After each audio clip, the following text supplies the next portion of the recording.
Certaines personnes les ont croisés de près. On les appelle les dogman ou les loups-garous. Ce qui est une légende pourrait en fait s'avérer vrai. Dans cette vidéo, on va voir ensemble les 3 témoignages les plus incroyables d'une rencontre avec un dogman. Cas numéro 1.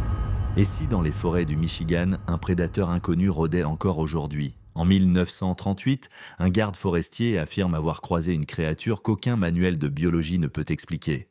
Eh bien les amis, on part dans la forêt de Wexford County. Un garde forestier expérimenté, habitué au son et au rythme de la nature, entame sa tournée du soir.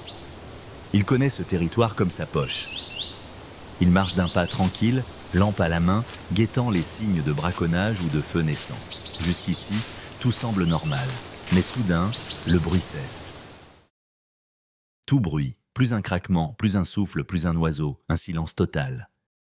Comme si la forêt elle-même retenait son souffle. Instinctivement, il s'arrête.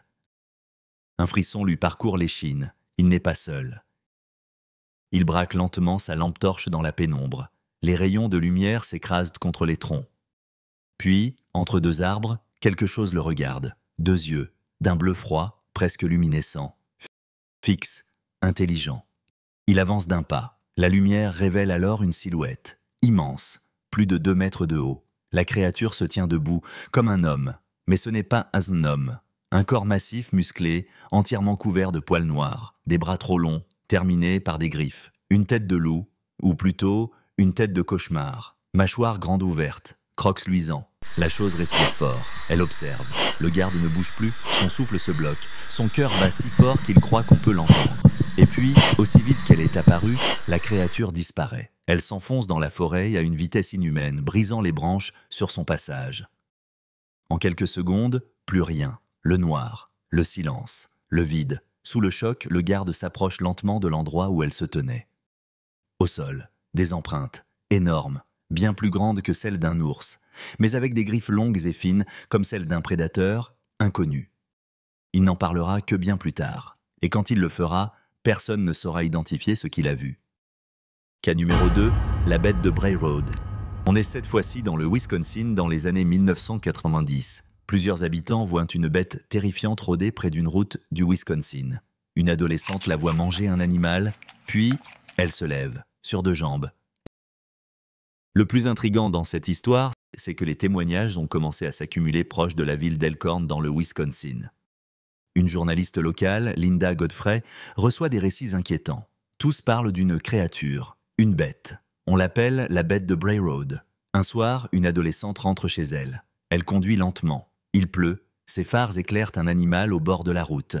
Il semble manger quelque chose, un cerf mort, mais soudain, l'animal se redresse, debout, sur 2 jambes, plus de 2 mètres de haut, une fourrure noire, des yeux rouges. Il tourne lentement la tête vers elle, elle panique, démarre en trombe. Mais dans son rétroviseur, elle le voit encore. Il ne bouge pas. Il la regarde partir. Plusieurs personnes l'ont vu, toujours au même endroit. Toujours la nuit, Linda Godfrey recueille des dizaines de témoignages similaires. Ce n'est plus une légende urbaine, c'est un mystère vivant. Et si cette créature rôdait encore aujourd'hui, attendant simplement le prochain témoin? Cas numéro 3, la créature de Palmyra en 2004. Un soir de 2004, Michael et Lynn roulent avec leur fils en pleine nuit sur une route boisée du Maine, en direction de Palmyra. Il pleut légèrement, le brouillard est épais. Soudain, leur voiture s'arrête brutalement au milieu de la route. Le moteur cale sans raison. Alors que Michael tente de redémarrer, Lynn remarque une silhouette sombre sortir de la forêt, juste devant les phares. Ce que j'ai vu, ce n'était pas humain, ni animal. C'était debout, mais ça bougeait comme un animal. Il était couvert de poils, massif, et il nous regardait. Pire encore, 2 autres créatures similaires émergent de la forêt sur les côtés, encerclant la voiture. Lynn panique. Leur fils hurle. Michael parvient enfin à relancer le moteur et démarre en trombe. Dans le rétroviseur, il voit l'une des créatures courir à 4 pattes derrière eux pendant plusieurs secondes, à une vitesse inhumaine. Cette rencontre est unique car il y a 3 témoins directs, dont un adolescent, tous cohérents dans leurs déclarations. L'observation de plusieurs dogman en même temps, ce qui est extrêmement rare dans les témoignages. On a aussi un sentiment de prédateur coordonné, ce qui alimente l'idée d'une créature intelligente, voire d'une meute. En tout cas, le dogman fascine toujours autant. Dites-moi en commentaire si vous croyez vraiment à ce genre de créature.